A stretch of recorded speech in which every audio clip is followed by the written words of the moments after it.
We're going to talk about immigration now, gentlemen, and we're going to talk about families within this context. Mr. President, your administration separated children from their parents at the border, at least 4,000 kids.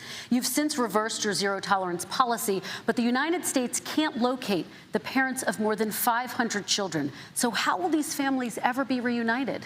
Children are brought here by coyotes and lots of bad people, cartels, and they're brought here, and they used to use them to get into our country. We now have as strong a border as we've ever had. We're over 400 miles of brand new wall. You see the numbers, and we let people in, but they have to come in legally, and they come in through merit. But how will you reunite these kids with their families, Let me just tell you, Mr. President? they built cages. You know, they used to say, I built the cages, and then they had a picture in a certain newspaper, and it was a picture of these horrible cages, and they said, look at these cages. President Trump built them. And then it was determined they were built in 2014. That was him. Do you have a plan to reunite the kids? Yes, we're working on it we're trying very hard. But a lot of these kids come out without the parents. They come over through cartels and through coyotes and through gangs. Vice President Biden, let me bring you into this conversation. Quick response and then another question to you. These 500-plus kids came with parents. They separated them at the border to make it a disincentive to come to begin with. Real tough. We're really strong. And guess what? They cannot, it's not coyotes didn't bring them over. Their parents were with them. They got separated from their parents. And it makes us a laughing stock and violates every notion of who we are as a nation. Let me ask you a follow-up question. Kristen, they did it. We changed the policy. Your response to that? They did it. We changed. Did not They built the cages. Who built the cages, Joe? Let's talk about what we're talking about. Who built the cages, Joe? Let's talk about what we're talking about. What happened? Parents were ripped, their kids were ripped from their arms and separated. And now they cannot find over 500 of sets of those parents, and those kids are alone. Nowhere to go. Nowhere to go. It's criminal. It's criminal. Let me ask Kristen, you about I will say this. They went down. We brought reporters, everything. They are so well taken care of. They're in facilities that were so clean. But some of them haven't been reunited with their families. But just ask one question.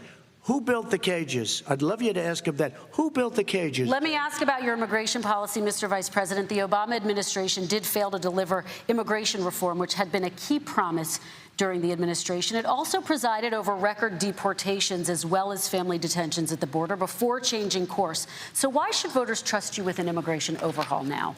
Because it made a mistake. It took too long to get it right. It took too long to get it right. I'll be president of the United States, not vice president of the United States. And the fact is, I've made it very clear. Within 100 days, I'm going to send to the United States Congress a pathway to citizenship for over 11 million undocumented people. And all of those so-called dreamers, those DACA kids, they're going to be immediately certified again to be able to stay in this country and put on a path to citizenship. The idea that they are being sent home by this guy, and they want to do that, is they've gone to a country they've never seen before. I can imagine you're 5 years old, your parents are taking you across the Rio Grande River, and it's illegal. And you say, oh, no, Mom, leave me here. I'm not going to go with you. They've been here. Many of them are model citizens. Over 20,000 of them are first responders out there taking care of people during this crisis. We owe them.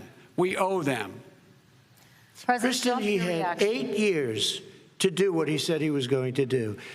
And I've changed without having a specific. We got rid of catch and release. We got rid of a lot of horrible things that they put in and that they lived with. But he had 8 years he was vice president. He did nothing except build cages to keep children in. Vice President Biden, your response. The catch and release, you know what he's talking about there? If, in fact, you had a family came across and they were arrested, they, in fact, were given a date to show up for their hearing. They were released. And guess what? They showed up for a hearing. And this is the first president in the history of the United States of America that anybody seeking asylum has to do it in another country. That's never happened before in America. That's never happened before in America. You come to the United States and you make your case that I seek asylum based on the following premise, why I deserve it under American law. They're sitting in squalor on the other side of the river. President Trump, your response, so 30 important. seconds, and then we'll move It just shows that he has no understanding of immigration or the laws. Catch and release is a disaster. A murderer would come in, a rapist would come in, a very bad person would come in. We would take their name. We have to release them into our country. And then you say they come back. Less than 1% of the people come back. We have to send ICE out and Border Patrol out to find them. We would say, come back in 2 years, 3 years. We're going to give you a court case. You need Perry Mason. We're going to give you a court case. When you say they come back, they don't come back, Joe. They never come back. Only the really, I hate to say this, but those with the lowest IQ, they might come back. Okay, But President very, Trump, let's give few. Vice President Biden a chance to respond, and then we're going to move on to the You next don't know section. the law, Joe. Vice President Biden, your response. Know the law. What he's telling you is simply not true. Well, check it out. They don't come back. Check it out. All right, let's move on. But we don't have to worry about it because they terminated it, so we don't have to worry about it Let's anymore. move on to the next And you have section. 525 kids not knowing where in God's name they're going to be and lost their parents. Go ahead. All right.